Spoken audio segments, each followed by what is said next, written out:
ముందుగా మనకి తిరుమలలో జరిగిన అపచారం మనకి బయటకు వచ్చింది. స్వామివారి ప్రసాదం గత శతాబ్దాలుగా, సరిగ్గా చెప్పాలంటే 300 సంవత్సరాల పై చిలుకు నుంచి స్వామివారి ప్రసాదాన్ని తిరుపతి లడ్డు కానీ దీన్ని 3 శతాబ్దాల పైనుంచి దీన్ని తీసుకొస్తూ వచ్చారు, స్వామివారికి నైవేద్యంగా ఇస్తూ వచ్చారు. ఇది మహాప్రసాదంగా భావిస్తాం దేశం అంతా.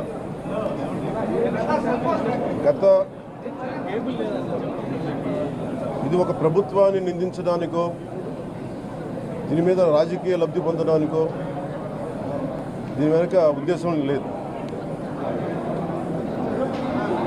వైసీపీ పాలనలో టీటీడీ బోర్డుని కాన్స్టిట్యూట్ చేసిన విధానం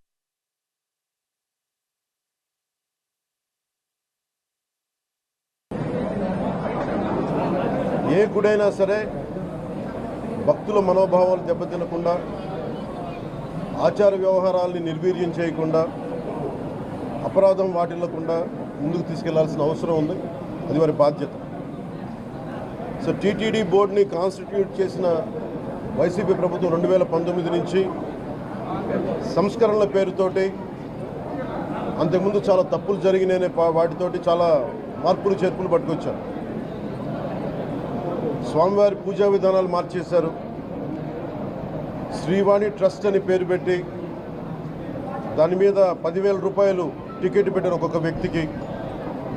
ఒక్కొక్క కుటుంబం వస్తే 5 మంది, 4 వస్తే తక్కువ కాకుండా వాళ్ళకి 50,000 రూపాయలు వసూలు చేసి టికెట్ మటుకు, బిల్లు మటుకు 500 రూపాయలకి ఇస్తూ ఉండేవాళ్ళు. ఇది నేను చాలాసార్లు, నాతో పాటు చాలామంది భక్తులు ప్రస్తావించారు, చాలామంది రాజకీయ పార్టీల ప్రతినిధులు దీన్ని ప్రస్తావించారు. అన్ని పార్టీలు ప్రస్తావిస్తూనే ఉన్నాయి, వేలెత్తి చూపుతూనే ఉన్నాయి. కానీ ఏ రోజు కూడా దాన్ని పట్టించుకున్న పాపాన్ని పోలేదు. అలాగే వైసీపీ పాలనలో అఫీషియల్గా ఆన్ రికార్డ్ 219 గుడుల్ని అపవిత్రం చేశారు. విగ్రహాలని విధ్వంసం కావచ్చు, రథాలు తగలబెట్టడం కావచ్చు, అలాగే 300 పైచిలకు మన దేవాలయాలను అపవిత్రం చేశారు. ఇన్ని జరిగినా కానీ ఎప్పుడు నేను గొంతెత్తుతూనే ఉన్నాను. ఆ రోజు రామతీర్థం సమయంలో కూడా రాముల వారి విగ్రహాన్ని తల నరికేస్తే అర్చకులు దాన్ని, రాముల వారి విగ్రహాన్ని ఇలా పట్టుకొని ఆయన బాధపడుతూ ఉంటే ఆ రోజు కూడా నేను తెలియజేశాను. ఆ రోజు కూడా అందరూ ఏకం కావాలి. ఎవరి మతమైనా కావచ్చు, ఎవరి ప్రార్థనా మందిరాలు కావచ్చు, దేవాలయం కావచ్చు, మస్జిద్ కావచ్చు, చర్చి కావచ్చు, కానీ వారి మనోభావాలకి దెబ్బతినేలాగా దాడులు జరిగితే బయటికి రావాలి అని అందరూ నేను కోరుకుంటే ఆ రోజున చిలకలూరుపేట నుంచి ఉండే ముస్లిం సమాజం సోదరులు కూడా బయటకు వచ్చి ఆ రోజున మద్దతు తెలియజేశారు. ఇది ధర్మానికి సంబంధించిన వాళ్ళని ఒక పిలుపునిస్తూ ఆ రోజు కూడా వచ్చారు. మీరు కావాలంటే అది ఒకసారి మీరు నా ట్విట్టర్ టైం లైన్లో ఉంటుంది, అది కూడా మీరు చూసుకోవచ్చు. కానీ ఈ రోజున మేము ముందు నుంచి తెలియజేస్తూనే ఉన్నాం, చాలా అవకతవకలు జరుగుతూ ఉన్నాయి, ప్రసాదాలు కల్తీ జరుగుతూ ఉన్నాయి, సరిగ్గా లేవు, ప్రసాదం నాణ్యత పోయింది, డబ్బులు కలెక్ట్ చేస్తున్నారు, రిసిప్ట్లు ఇవ్వట్లేదు, అసలు టీటీడీ మీద కూడా వైట్ పేపర్ రావాల్సిన అవసరం ఉంది. ఇవన్నీ కూడా మేము చాలాసార్లు అనుకుంటా ఉన్నాం. కానీ ఈ స్థాయిలో కల్తీ జరుగుద్దని, కల్తీ ఉంటుంది, ఫుడ్ అడల్ట్రేషన్ ఉంటుంది, చేసే తిండిలో కల్తీ ఉంటుంది, అన్ని దేవాలయాల్లో కూడా ప్రమాణాలు పాటిస్తున్నారా లేదా అన్న చర్చ బయటకు వచ్చింది ఈ రోజున. ముఖ్యంగా తిరుపతి లడ్డుకు ప్రసాదాన్ని, శ్రీవారి మహాప్రసాదానికి సంబంధించి ఇది మీకు ప్రత్యేకించి నేను చదివి వినిపిస్తాను మీకు.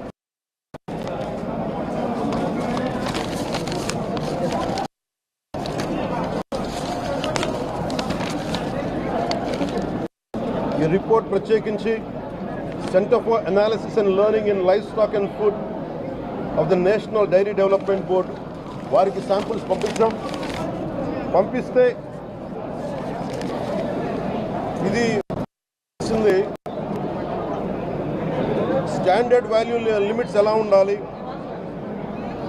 అని వాళ్ళు చెప్పారు. ఏం చెప్పారంటే pure milk fat shall have a reading between 95.68 to 104.32, but all the ghee samples had values around 20, which means the ghee is highly adulterated. దాని సబ్సిక్వెంట్ టేబుల్లో సహజంగా నెయ్యిలో కల్తీ వ్యాపారులు కల్తీ చేసేది ప్లాంట్ బేస్డ్ కల్తీ జరుగుతూ ఉంటుంది. అదే తప్పు. అలాంటిది దీంట్లో ప్రత్యేకించి తెలియజేసింది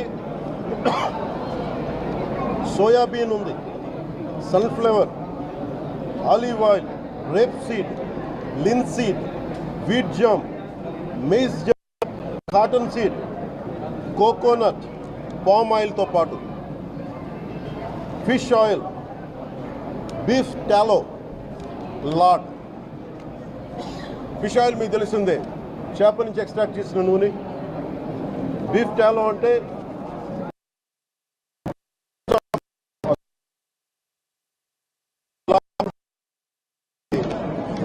మన పందికి సంబంధించిన కొవ్వుని.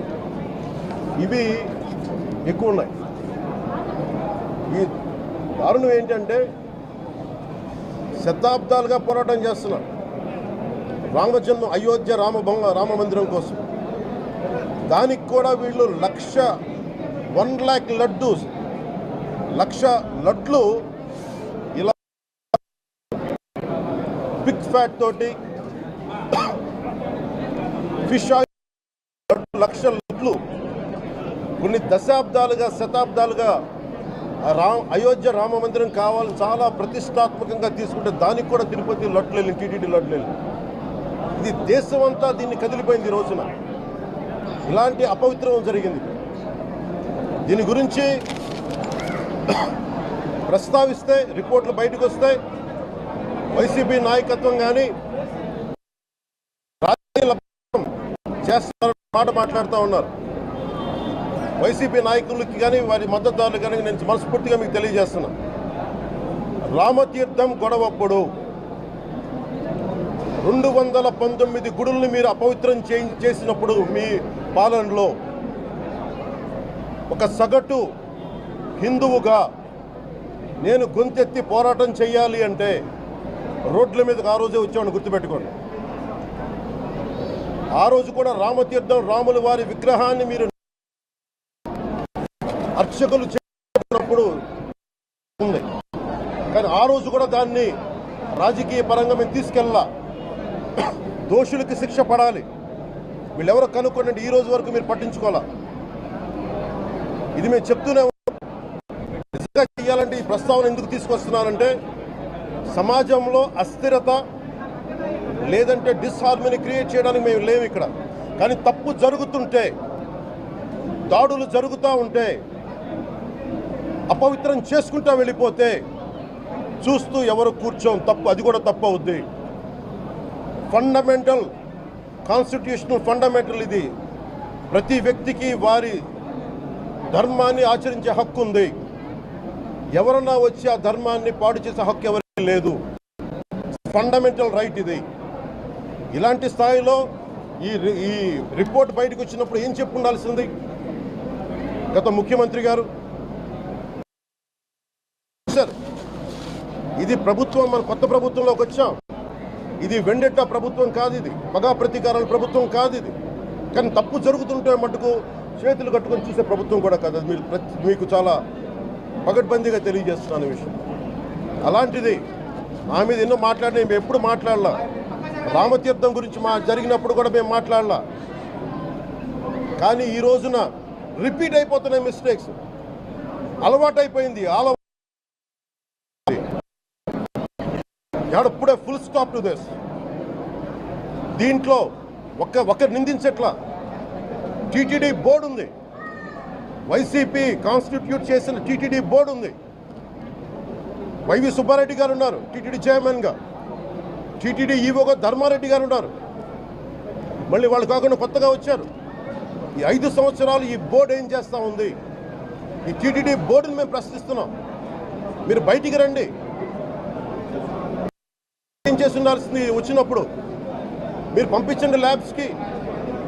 మీకు ఎవరైతే తప్పులు చేశారో వారి మీద మీరు చర్యలు తీసుకోండి అని చెప్పాలి. కానీ తప్పులు చేసిన వాళ్ళు వెనకేసుకొచ్చే విధానం ఏంటో నాకు అర్థం కావడం. ఇదాన్ని మార్చుకోవాలి. అంతేగాని మీరు అస్థిరత చేసే ఆలోచన కానే కాదు. ఇదే మీరు ఊహించండి. ఇంకా ఏ ధర్మం ఇలాంటి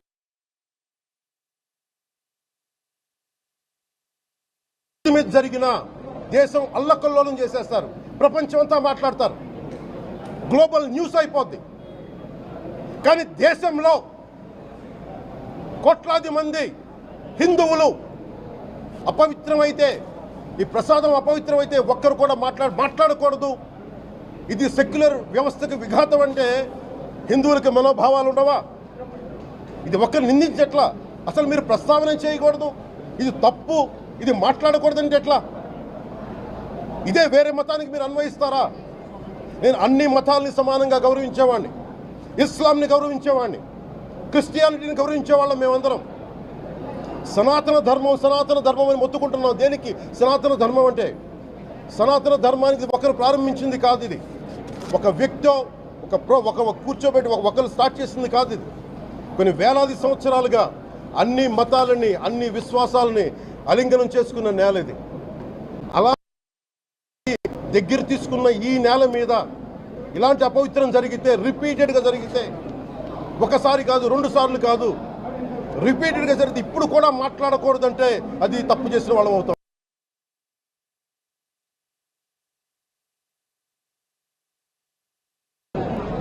మేము కాదంటలా. టీటీడీ బోర్డు అప్పుడు టీటీడీ బోర్డు బాధ్యత తీసుకోవాలి. పొలిటికల్గా వచ్చి అలంకారప్రాయంగా ఒక్కొక్కళ్ళు వచ్చేసి దర్శనాలకి టికెట్లు ఇవ్వడానికి మీరు బోర్డు మెంబర్స్ అవ్వలేదు. మీరు ఎవరు చైర్మన్ కానీ ఈవో కానీ. మీరు అక్కడ ధర్మాన్ని పరిరక్షించాలి. మీరు అక్కడ మీ ఇష్టాలకి మీరు కూర్చోబెట్టి మీ ఇష్టాలకి కాంట్రాక్ట్లు ఇచ్చుకోవడానికి మీరు టీటీడీ బోర్డుకి మీరు వెళ్ళలేదు. మీరందరూ, మీ అందరికీ బాధ్యత ఉంది. మీరు నిర్ణయించుకోవాలి. ఎవరికి కోపాలు రావు, ఎవరికి వేదన రాదు, ఎవరికి బాధలు రావంటే కుదరదు. వస్తాయి బాధలు, వేదన ఉంది, మాట్లాడతాం. మర్చిపోకండి ఎవరు. గత ముఖ్యమంత్రి గారు కూడా నేను చేస్తా ఉన్నాను, జగన్మోహన్ రెడ్డి గారికి కూడా. ఇదే చర్చికి జరిగితే మీరు ఊరుకుంటారా? ఒక మసీదుకి జరిగితే ఊరుకుంటారా? ఒక తిరుమలకు జరిగినప్పుడు ఎందుకు వెనకేసుకొస్తారు? రాకండి. ఏ మతం మీద దాడి జరిగినా సంపూర్ణంగా నాతో సహా మేము ఖండిస్తాం, వస్తాం. ఇస్లాం మీద దాడి జరిగితే మేము మాట్లాడతాం. క్రిస్టియానిటీ మీద దాడి జరిగితే మేము మాట్లాడతాం. హిందూ ధర్మం మీద, సనాతన ధర్మం మీద దాడి జరిగితే కూడా నేను మాట్లాడతాను. ఇది మొదటిసారి కాదు, మేమందరం మాట్లాడతాం. ఇది ప్రాథమిక హక్కు. ఇది పరస్పర విశ్వాసాలను గౌరవించుకోవడం చాలా చాలా అవసరం.